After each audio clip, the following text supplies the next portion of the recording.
kami ng asawa ko, super shocked at how much having a baby cost. Kahit baka may umaali-aligi dun sa garden kasi trip niyang kainin yung soil. I had a dream na may aswang sa kwarto who stole my baby. Bigat-bigat na ng loob ko. Parang, bakit second hand lang yung sa anak natin? Oh my God!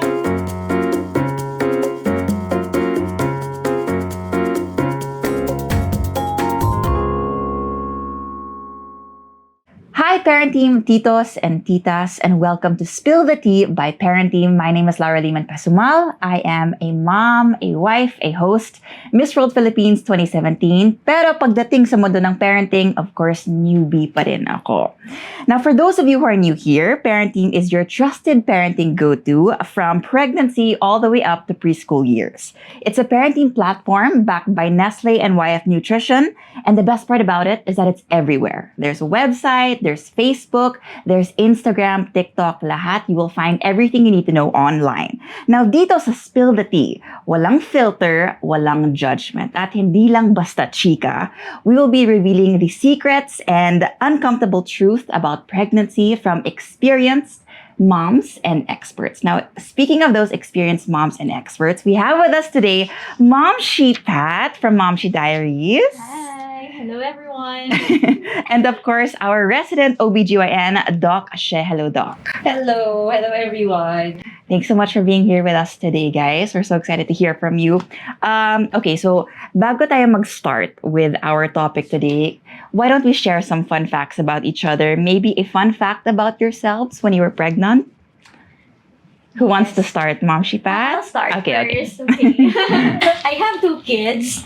Fun facts, when I was pregnant, I was a working mom. So, nag-office pa talaga ako. And then, habang buntis ako, naglalakad ako ng malayo from kung saan man ako ibaba ng car and then to office. And that time, kahit na nararamdaman kong naninigas na siya, I kept on going. But I also ensure na nag-check din ako kay Doc kung okay pa ba yung mga ginagawa ko being an active mom. Yeah.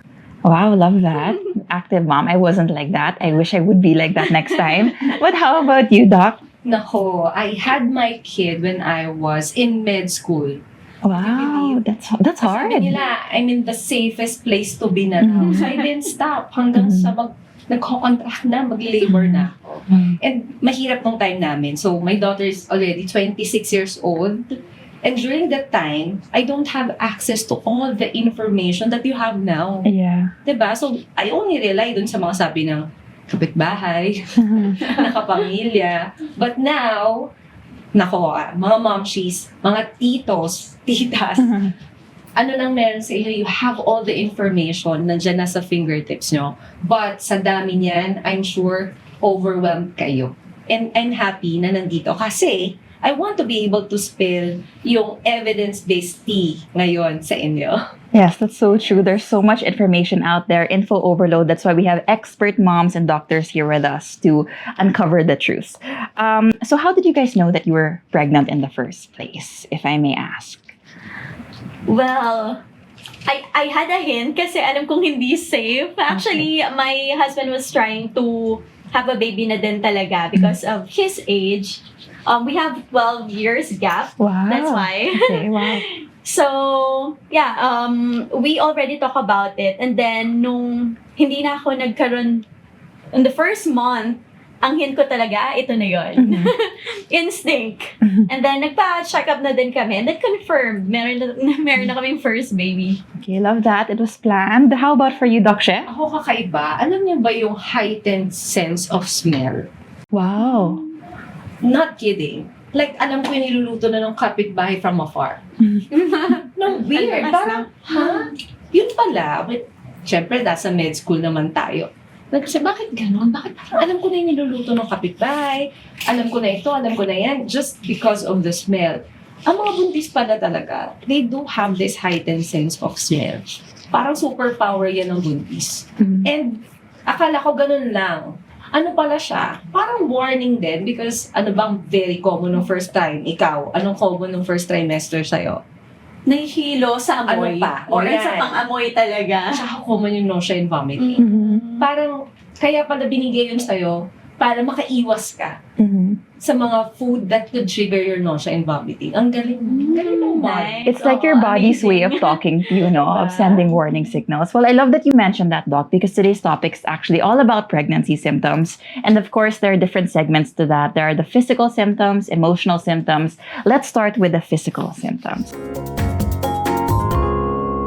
So, Doc, you mentioned that sense of smell. I've also read somewhere that a lot of people have excessive drooling. Is that a myth or is that something that people really experience? Before I answer that, kayo ba? Did you experience that?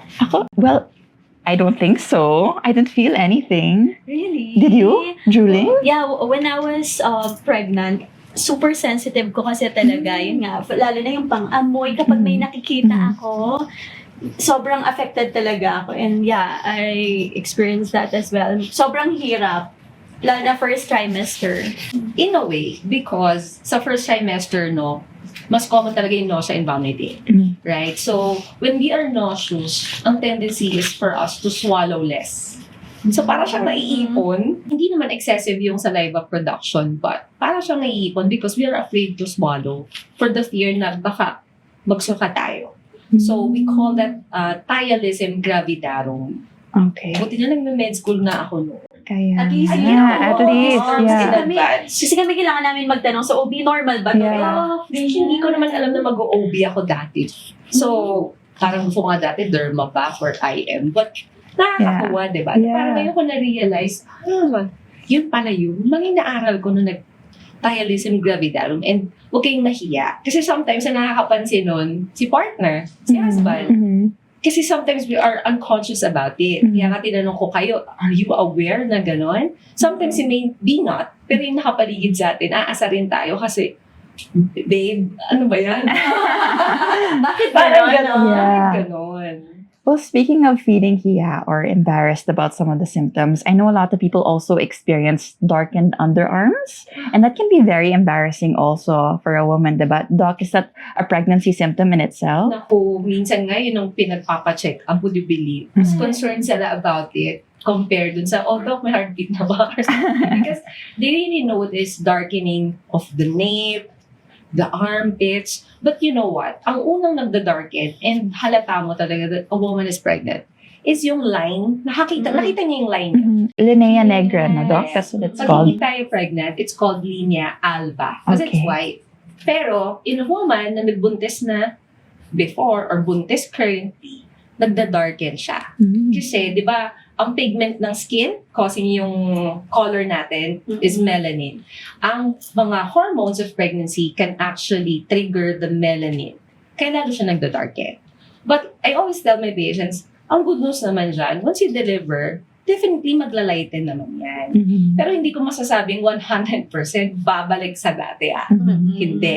Pero, ang gusto ko lang sabihin sa kanila, huwag silang maggawa ng drastic measures, Mhm. like bibili sila ng mga pamahid or something to lighten yung mga areas na nag-darken. Kasi, when you apply stuff like that, na walang mga studies, nakakatakot, di ba? Yeah. So, i-embrace mo na lang. Talaga naman, pag buntis, because of the hormones, again, may mga areas talaga na nagda-darken, and that's fine. Of course, and I also like to think of it as a battle scar of something that you went through, of a Yes. beautiful thing that you went through, diba? Okay, Mom Shi, so we talked so much about the physical symptoms. Of course, our bodies are changing, diba? Did you feel insecure while pregnant or were you happy to be pregnant? Happy naman to be pregnant, pero hindi ko maalis. And I admit it, may time na feel ko din yung insecurity, lalo na nung lumalaki yung ilong ko. Yeah. Yung face ko kasi, payat talaga noon. Pero nang nag-start na mamanas, lumaki din talaga yung face ko, kasabay nung ilong ko. Pag tinignan mo yung picture ko dati, tsaka yung picture ko nung nabuntas ako, ibang-iba. So, it was difficult for me kasi ako yung palaayos talaga. There was a time na hindi na ako tumitingin talaga sa salamin kasi I felt bad na parang, Yeah. wala, bakit ganito? Pero at the same time, happy naman ako being a mom. Yeah. Hindi ko siya ma-take against sa sarili ko kasi yun yung na-feel ko that time eh. Parang ayoko naman ma-feel bad na, dahil buntis ako, ganito na yung nararamdaman ko. Bakit parang sama-sama ako. Mhm. Parang in-acknowledge ko lang siya na the feeling is normal. Nafe-feel ko to kasi nagbago nga talaga yung itsura ko. Pero I know naman na dadating yung time na babalik din siya na hindi na din ganun yung mafe-feel ko. And I just love being pregnant na lang. Yeah. Gano'n na, para to sa'yo, baby. Ganito yung itsura ko. But totally valid naman. Nabuntis ako. Yeah, super valid naman yung feelings mo. I was the same. Happy to be pregnant. But of course, you feel so different. You're not comfortable in your body, diba? So, tama, comfort over style. This is the time in your life na gano'n, I think. Tapos nakikita ko yung mga trends ngayon.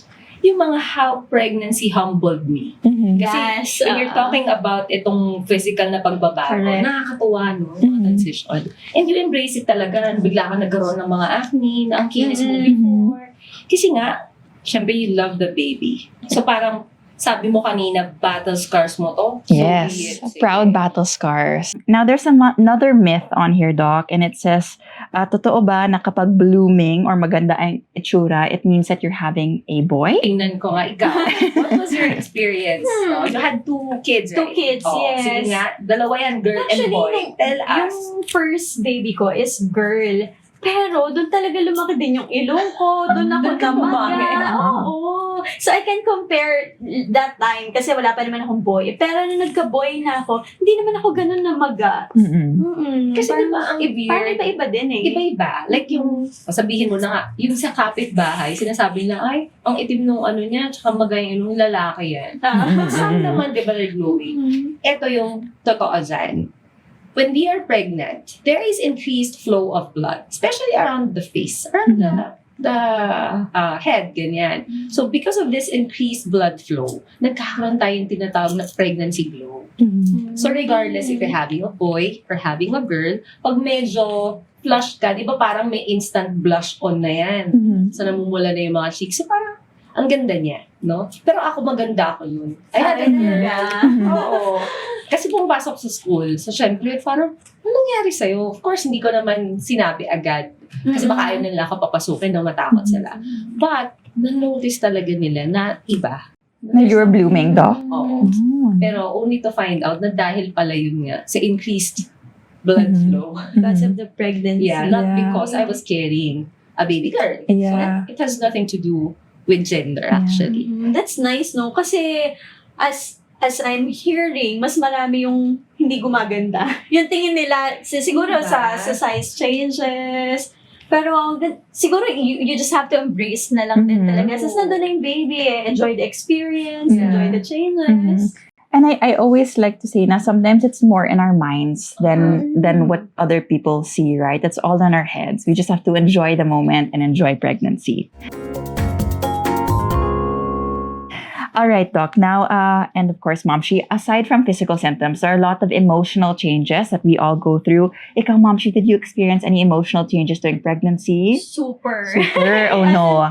Kasi, hindi talaga ako yung taong masyadong malagay ng emosyon sa mga nangyari sa buhay ko. But when I was pregnant, doon ko na-feel na ang sensitive ko pala.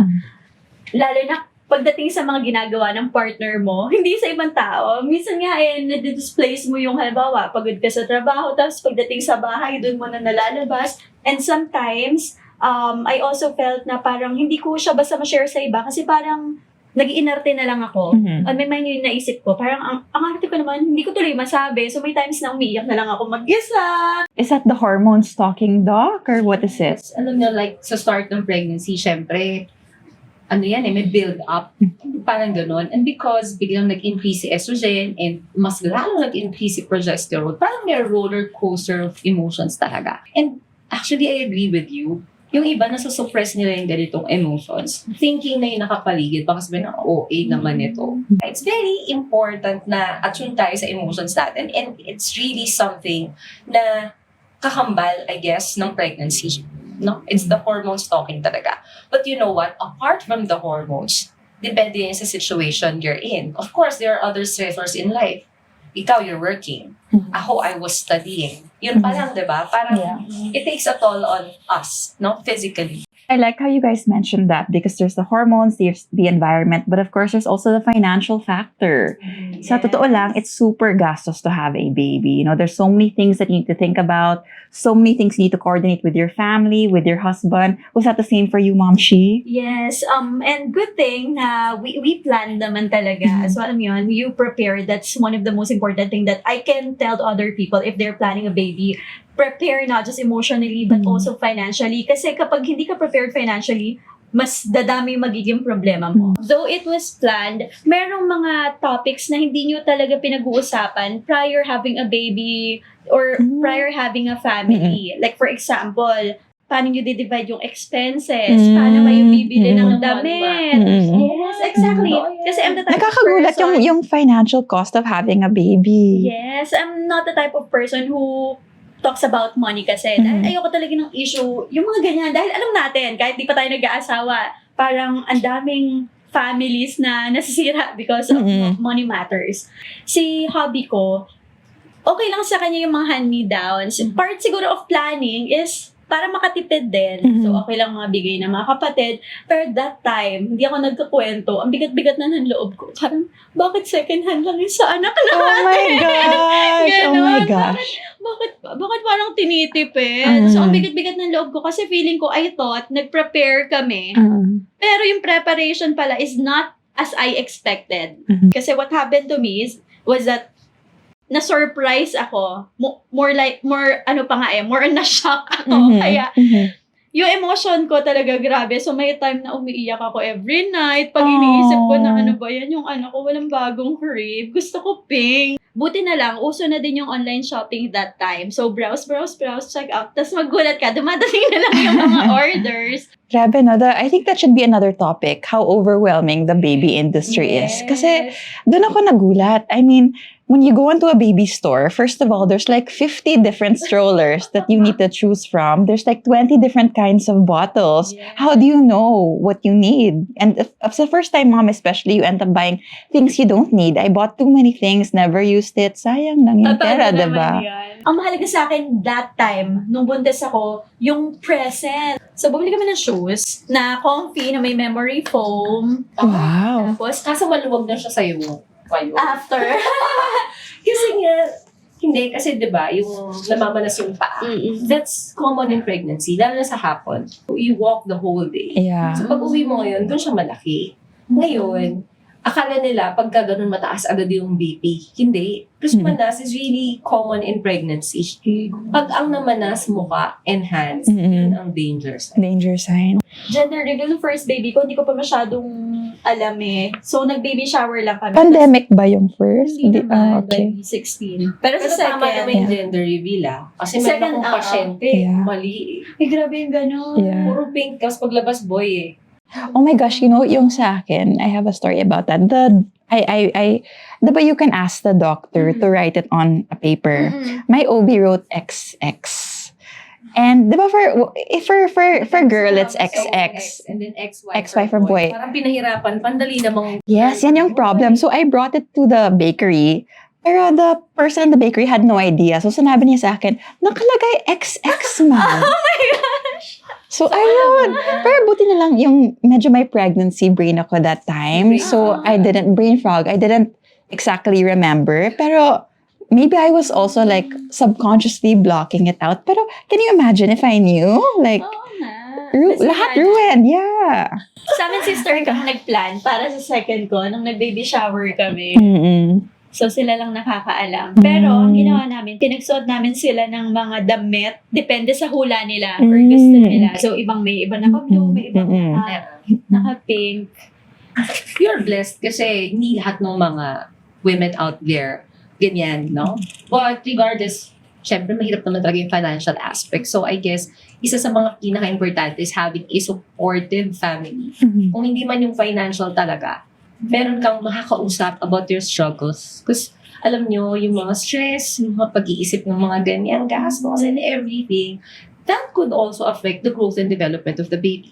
Which ayaw natin, di ba? Kasi we want the pregnancy to be smooth sailing as possible. Ayaw natin ng mga complications. So, ayun. What would you say, Doc, do you think? Because there's an old wives' tale, no? That if mommy is sad or kung malungkot si mommy, then baby will also be a sad baby or a maiyakin na baby. Is that true? Well, actually, hindi Okay. No, hindi naman yun because ang baby, naging iyakin yan, not because habang nasa womb siya, si mommy ay iyak na iyak. Kasi it's normal to cry. Yeah. I'm gonna Yes. tell you this, pwedeng umiyak ang pregnant. Hindi yan bawal. Ilabas mo yung emotions mo. at the end of the day, bakit nagiging iyakin yung mga babies afterwards? Number one, it could be a sign na may mga problems like mga colic. Or, meron tayong tinatawag na bukod sa first 1,000 days na nasa womb, meron din tayong the next 1,000 days. Doon lilitaw yun. The environment the child is placed in.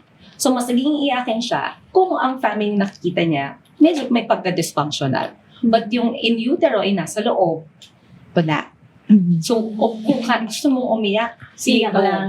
Iyak lang. Mhm. Okay? But, kung tayo yung nakapaligid dun sa umiiyak, anong gagawin? Of course, we have to check yung mga subtle signs na baka iba na itong pinagdaraanan niya. It's not just yung crying spells. We have to detect din yung parang depression, yung mga excessive na emotions na rin because nakakatakot din yun, detrimental din sa health ni mommy and of course ni baby. Yes. So, know when to refer also. And Mom, despite everything, despite lumalaki daw yung ilong mo or all the physical symptoms you experienced, would you wish to be pregnant again despite it all, despite the pain of giving birth as well? Kung hindi ko iisipin yung financial aspect, gusto ko talaga na maraming anak. Yes. Yung para kayong parang team, ganyan. Mhm. Tapos para kayong sasayaw kapag nakatwining. Pero yon for now, okay kami. Pero in case na dumami yung source of funds natin, Yeah. gusto ko talaga yung madaming anak. No, hindi talaga. That's true. That's really an issue, the financial aspect. Kami ng asawa ko, super shocked at how much having a baby costs. Kahit one lang. no? Yeah, kahit one. I mean, the cost of the hospital itself, Doc, I'm sure you're so familiar with the price of that. And not to mention all the things that you have to buy afterwards. Ang dami talaga kailangan. But if your husband wanted one, chika naman tayo, and you didn't want one, how comfy would you feel? Do we follow the husband or do we follow mommy? You decide, both kayo. Kailangan pag-usapan. Kasi that's something na hindi lang basta husband na magde-decide Mhm. or yung wife. Kailangan mag-agree kayo parehas, lalo na sa bias, no? Kailangan mag-decide kayo parehas.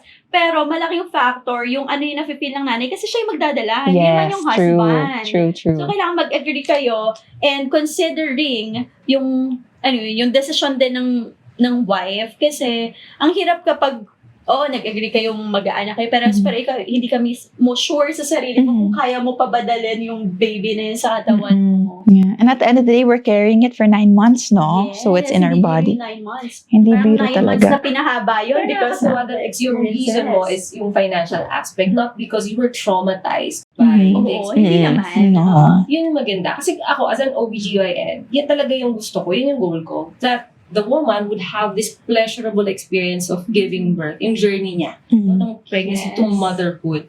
Para, tama, ibang factors yung magde-decide kung magbe-baby pa or not. Kasi it's such a beautiful experience. Diba?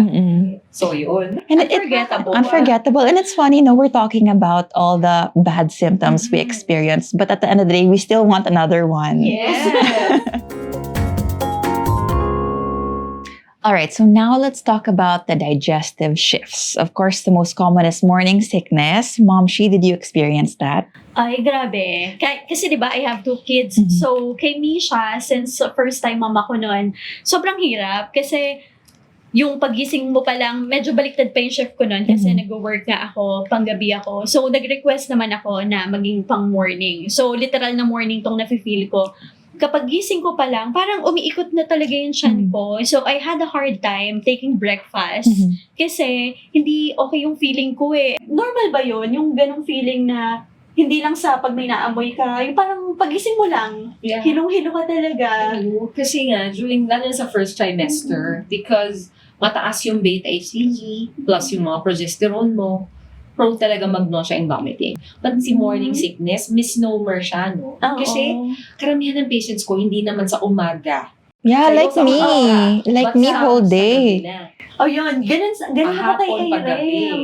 Kasi magkaiba nga, yung isa sa umaga, tapos yung kay Airem, paggabi naman ako nahihilo, tapos nagsusuka. Well, how about food aversions? Mom, did you experience any food aversions? Like, all of a sudden, your appetite changed? Meron lang ako biglang mga naging favorite na hindi ko Okay. naman masyadong favorite. Kasi pag umorder ako ng food dati, lagi ko sinasabi, ayoko na masyadong matamis.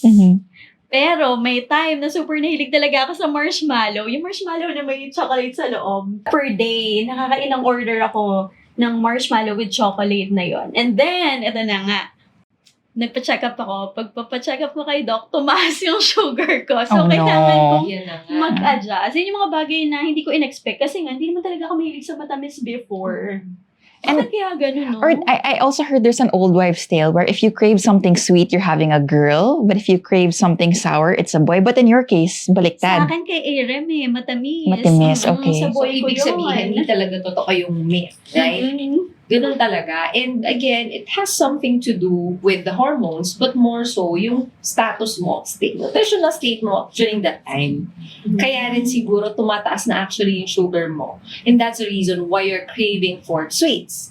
Kasi akala nila baliktad eh. Kasi tayo Filipinos, Yes. pag Filipinos, common ang diabetes. So tayo, high risk tayo for gestational DM, which is yung diabetes na na-acquire during pregnancy. But doc, does it go away ba after you're pregnant? Like gestational diabetes is only during the pregnancy? Unfortunately not. Oh, So, no. sa mga diagnosed with GDM, after they have given birth, kailangan i-monitor namin sila for 12 weeks postpartum. If persistent na mataas yung blood sugar, then hindi na yung GDM, DM na siya. Eh, ganyan ang problem niyo ko iba. Kasi med student ako. So you knew what you needed, doc. Ang una kong kailangan, pabayaran yung tuition fee ko for the entire Oh.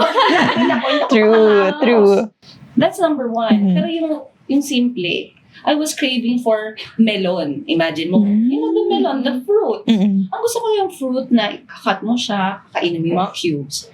Walang ganun sa school. Ang meron, melon juice. Na-shred na siya, tapos may inumin na ganun doon sa may gymnasium. So parang I had to settle with that. Mhm. Na parang, mga ganun, meron na nga lang yung hiniling. May time nga na simpleng bagay na ewan ko. Kayo din ba? Yun nakakaiyak. Yun nakakaiyak. Mm. Iniyak ko talaga. Pag may na-request ka tapos hindi nagawa, Parang, iiyak ko na lang. So, syempre, ang dami nating cravings during pregnancy, di ba? I craved sushi, pero alam ko bawal. Tama ba, Doc? yes. Okay. Kasi raw. Yeah. And Pag nanghilang. improperly cooked food, tsaka yung mga raw food, kagaya niyan, dapat hindi muna talaga during pregnancy. Kasi pwede nag-harbor ng parasite, nag-harbor ng bacteria. So, hindi talaga pwede. Lalo na sa first trimester, second, lahat ng semester, bawal talaga. So, paano kaya yung mga tao sa Japan? Of course, meron namang ibang food doon na Okay, luto. okay, true. Kailangan yung lutong pagkain. True. Ako naman mahilig ako sa street foods. Oh, okay. Super hilig ka sa street foods. Pero hindi naman talaga sinabi na, bawal yung ganito, bawal ganyan. Pero ang concern ko lang din kasi is paano pinrepare yung food. Yes. So, I'm also concerned about the baby, kung paano pinrepare yung mga food na yun. Medyo iniwasan ko din Kung talaga. kakilala mo yung Kung kakilala siguro, Yes. okay. Ikaw ba, napigilan mo yung craving mo? Well, yung problem ko, Doc, is in terms of preparation, I really like eating medium rare steak. And bawal pala yun, Doc. You can't have meat with redness. Lahat ng improperly cooked o yung medyo on the raw side, bawal as Yeah. much as possible. Yeah. Kaya yung iba, di ba pagkapanganak, kita mo meron sushi boat. Mm-mm. Yan na yung Ay, first Mm-mm. yes, yeah. Yan yung first meal ko in the hospital. My husband ordered me a full tray of sushi, Wow. diba? Plus points to him for Oo that. nga. Next baby na. So, Doc, we talked about pregnancy cravings, but I've also heard na some people crave really strange items, non-food items. I've heard of chalk, ice. Is that a real thing? Yes. Nako, ito yung mga walang nutritional value. Ang Na weird, no, Ma'am Shi? Materials na tatawarin ko. Kasi hindi naman food ang soil, di ba? We call this as pica. And this is usually associated sa mga women with iron deficiency. So, it's a real thing pala. Is Hindi lang Bibilin chismis. lang nila. Tapos, ano gagawin nila? Baka mamaya, Aamuin? no, baka mamaya umaaligi dun sa garden kasi trip niyang kainin yung soil. Oh my Ay, God. ganon. So, parang naging craving? Oo, Parang ganun. cravings Oh my like God. food. Parang meron siyang, tawag dito, desire na tikman, Oh my i-put God. sa mouth. Oh my Pero gosh. kasi nga, wala naman yung nutritional value. Mm-mm. Plus the fact na Dangerous. sakit. Yeah. I thought nag-crave lang kasi gusto lang nila. Yun pala, gusto nila. Kaya alam mo, mas gusto ko na yung naghahanap ng mga pakwa na walang buto. Ganyan, di ba? Oo. Sa husband, kesa yung mga gano'n. Yeah. It happens talaga. Now, what about sleep patterns, Mom Shi? Did you experience any vivid dreams? Kasi ako, grabe yung dreams ko when I was pregnant. Siguro dahil masyadong emotional that time and ang dami ko talagang iniisip, nahirapan din akong matulog. Kapag morning kasi, since working nga ako, busy yung utak ko maraming iniisip, hindi ako masyado nag-iisip ng kung ano-anong bagay. Pero kapag patulog na ako, nagiging active naman yung utak ko, kaka-worry. Yes, ang daming isip, kamusta na yung nasa tiyan mo, yung mga pag-a-adjust ko sa food, ano na yung mga dapat ko pang gawin, baka mamaya may ginagawa ako na hindi okay. So, ang nangyayari, hindi ako makatulog. And may time pa na kapag natutulog ako, nagigising lang din ako, tapos mag-worry ulit ako. Ang ending, hindi ako masyado nakakatulog ng maayos. So, sa'yo, parang disruption sa sleep. What about you? Tell me nga, sabi mo kasi... With mine, Doc, well, I can relate to that anxiety, but with mine, medyo nahiya ako sabihin kasi sobrang weird yung dream. But I had a dream na may aswang sa kwarto who stole my baby. So it's that type of vivid dreams that I have. Sobrang crazy during that time. Is that because of the hormones, Doc? Or the anxiety? What is it? It's more of the anxiety. Pero Okay. nakakatawa because I had a similar dream. Of aswang? Hindi ko alam kung napanood ko yung mga tik-tik. Ay, mga dati. Kasi yung kama ko ay katabi ng malaking window. Oh my And whenever gosh. I hear some clicking sound, natatakot ako na hala. Oh my mamaya God. meron doon. Pero ganyan nga yung panaginip ko. So sabi ko nga, syempre yung mga iba mapamahiin, no? Hala, ano mangyayari sa baby ko? May mga ganon. Actually not. Tama yung sinabi nyo. Ano ba kasi yung mindset mo? Ano yung mga worst fears mo? Ikaw, matutulog ka pa lang kasi nag-real na yung mind mo. Inisip mo na, hala, ganito, ganyan, ganon. Yun naman minsan yung nagmamanifest sa dreams. Siguro nga yung anxiety mo. Yes, true. Yun. Pero hindi totoo yung kung ano yung napanaginipan, ganun yung mangyayari. But, yung mga natin, mga pregnant patients natin, minsan nahihiya silang i-share yan. Yes, dapat Mm. talaga Malalaman ko mag-open ng ka, anak di na. ba? Hindi naman, Yeah. maaga pa lang sa pregnancy, sabihin na, kasi baka mamaya dala-dala niya yun hanggang third trimester. And hanggang 4th trimester, no, Doc? I didn't know that was a thing, postpartum, Yes, no? meron. And how about snoring during sleep, now that we're talking about sleep? Did you experience any severe snoring? Because I've heard a lot of my friends Parang have ako had hindi that. ko naman na-experience. Di naman, So, okay. walang ganang Well, we wouldn't experience. know, no? Well, It would be our husbands. Siya siguro. Pero so far, walang reported issue. Okay. From my hubby. We mentioned already the 4th trimester. We just talked about that, Doc. But there are different symptoms per trimester. We have the 1st trimester, 2nd trimester, 3rd trimester, and then the 4th. Did you experience big differences between each one, or halos same the whole pregnancy? Aside from the 1st trimester, halos yung iba, mas maluwag na kasi wala na masyadong yung morning sickness, tsaka busy na din ako, nag-work din talaga ako. Parang naging mas normal yung life ko nun. Ang difference siguro, mas nagugutom ako. Feeling ko mas yung katawan ko, mas kailangan ng food. Siguro dahil sa energy din na ginagamit ko, kaka-work, kakalakad sa labas, yun. Mas gusto kong kumain. It's just that, ang hindi okay is yung feeling kapag lumalaki na yung tiyan mo, mabigat na siya Diba? Pagka gumigilid-gilid ka. But the experience is better than nung first trimester. So it was getting better and better. Getting Okay, better. interesting. Except yung feeling na mabigat at hindi ka naman kayoko. Yeah. Hindi ka na makatali Oo. ng shoelace. Totoo. For me naman, I feel like I was getting worse. But I don't know if it was because my stomach was getting heavier and my sleep was getting worse. But I guess everyone is different, Doc. How would you describe the different trimesters? Okay, so simulan natin sa tatlo muna. Tatlong semesters ng pregnancy. Sabihin natin chapters. So ang first trimester, ito yung start of the pregnancy hanggang 12 to 13 weeks. Okay. And during this time, ito yung talagang peak ng mga nausea and vomiting. Ito yung peak na you can have cramps. Ito yung peak na nahihilo. No? Ang dami because of the adjustments. Now, 14 weeks hanggang pa 28 weeks. Ito naman yung second trimester. So, during this second chapter, iba na yung feeling. Kasi ito na nga yung nag-abate na yung symptoms. Naku, nakakain ka na. Pwede mo nang masabi na, may baby bump na. Parang feel mo that you're pregnant, but you're more carefree because you can still walk, natatay mo pa yung laces mo. And pinakamahalaga, I guess, yung may gana ng kumain. Kasi less na yung symptoms. Come the 3rd trimester, ang problem na dyan, yung pressure symptoms because the baby is growing.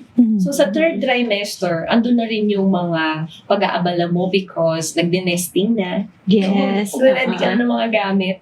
But at the same time nga, dahil si baby pabigat ng pabigat, ang nagiging problem naman during this period ay mabigat yung balakang, mabigat yung puson, and I agree with you. Kung maganda na yung tulog mo ng 2nd trim, pagdating ng 3rd trim, hirap na nung matulog. But this time, because you're trying to find a good position na comfy ka.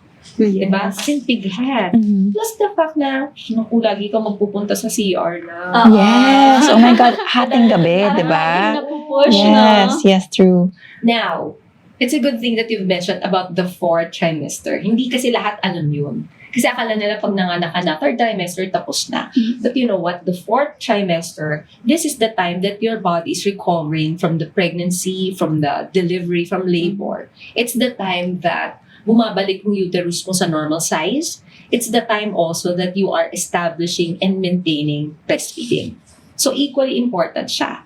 Kasi may mga symptoms na normal, may mga symptoms na hindi.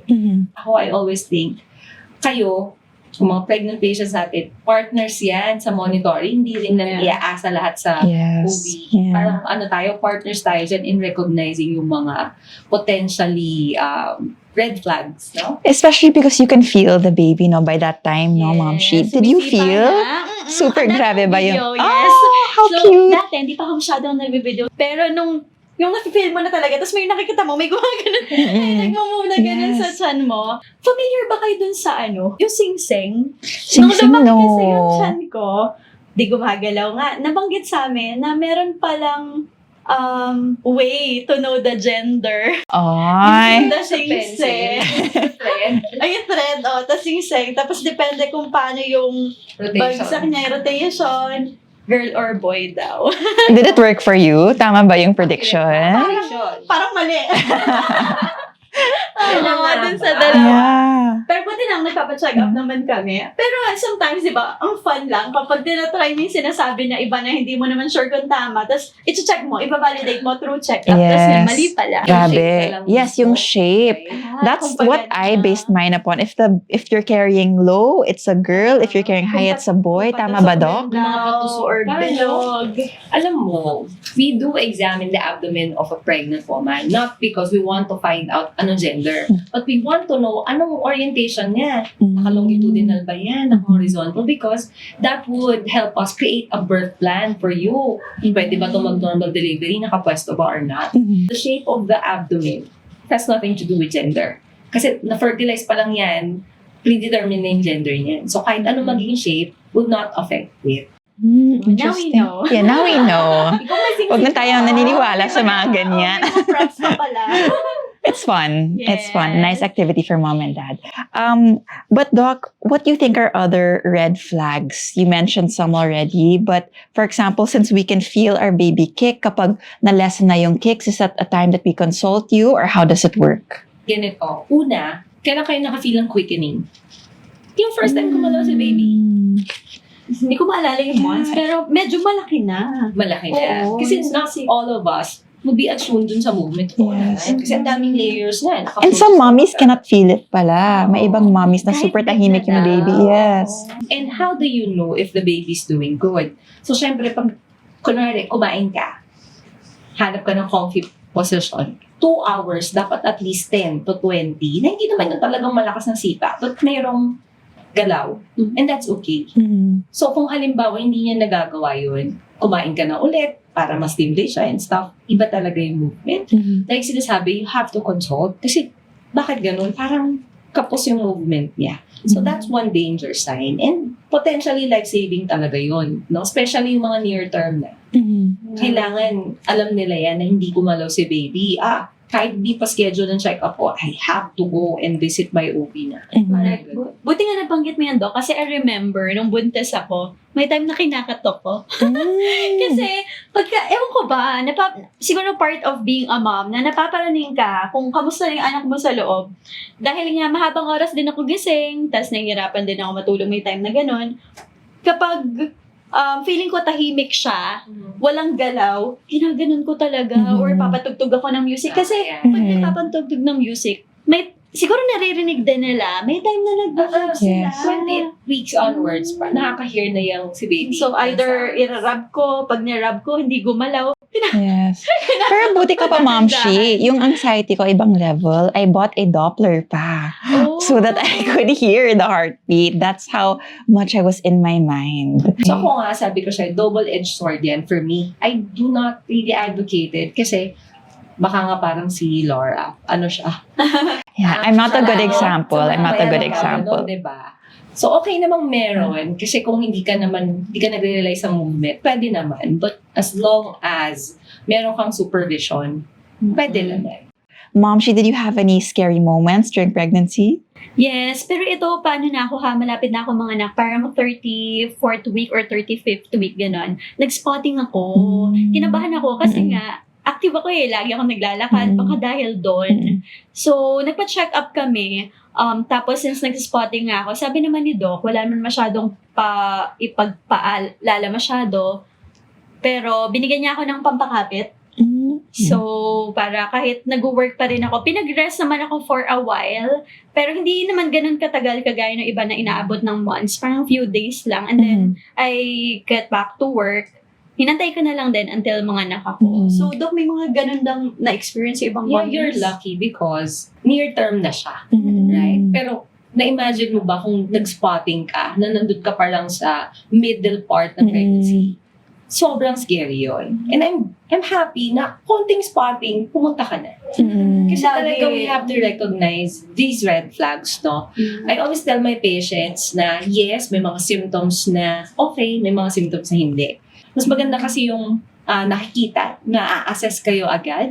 Kesa nandun ka lang sa bahay, you have the symptoms, at isip ka na isip, normal ba to? Hindi. Ang takeaway ko sa inyo is this. Ang pregnancy kasi, symptom-based yan. No? And the symptoms that you have, it could be normal, it could be not. But the difference lie doon sa knowledge mo or doon sa awareness mo that there are symptoms na signs pala yun ng impending. And again, pinakamahalaga, yung maagap ka. Yes, dapat. Punta ka agad, check up ka agad. Okay, well, thank you, Doc. Isa yun sa pinaka-takeaways ko from this episode. I think a key to it was it's all about awareness, not anxiety. Because as moms, we get so anxious. Yes, parang naging normal na, no? I know, Diba lagi tayo crazy. nag-iisip? And it doesn't go away pala. Once the baby is here, it gets even worse. Yes, oo. Lalo ko mag-iisip, diba? Grabe. For you, Momshi, what was one of your key takeaways today? Or something you learned from Doc? Don't believe in myths. Bukod sa na-experience ko yes. din naman na may mga hindi totoo, mahalaga talaga that we always ask for experts' advice kung sino yung train, kung sino yung nag-aral talaga for that specific topic. Kasi sometimes, things can get worse kapag naniniwala tayo sa mga sabi-sabi. And another thing is that let's be open sa mga nafe-feel natin as pregnant or not just pregnant or as moms. Mahalaga na nasi-share natin yung nafe-feel natin. Hindi natin kinikimkim kasi hindi rin maganda sa individuality natin na kinikimkim natin lahat ng nafe-feel natin. We have to share it. We have to let it out for us to feel good. That's why it's so important not to talk to other moms like you guys to share our experiences. Kaya yung kwentuhan, Diba? parang super relieving na, hindi lang pala ako yung naka-feel ng gano'n. Yes. Bubuntis ako kasi sometimes, sinisisi ko yung sarili ko. Parang ang OA ko naman na gano'n yung nafe-feel ko. it's nice to know na pati kayo, ganun din, and other moms feel the same way. At least you feel that you're really belong. And normal lang na may na-feel tayong negative emotions. Yes, thank you so much, Mom Shipat, and of course, Doc Chef, for joining us. I learned a lot and I love talking to other moms.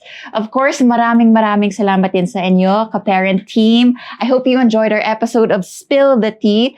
Kayo naman, what were some of your pregnancy symptoms, or what did you feel throughout your 3 trimesters or 4 trimesters rather during pregnancy? Share nyo sa amin in the comments below. At syempre, i-check din ang website ng Parent Team. That's www.parentteam.com.ph. Stay tuned. We have lots in store, lots to talk about, everything pregnancy and parenting related, and we'll see you guys on our next episode.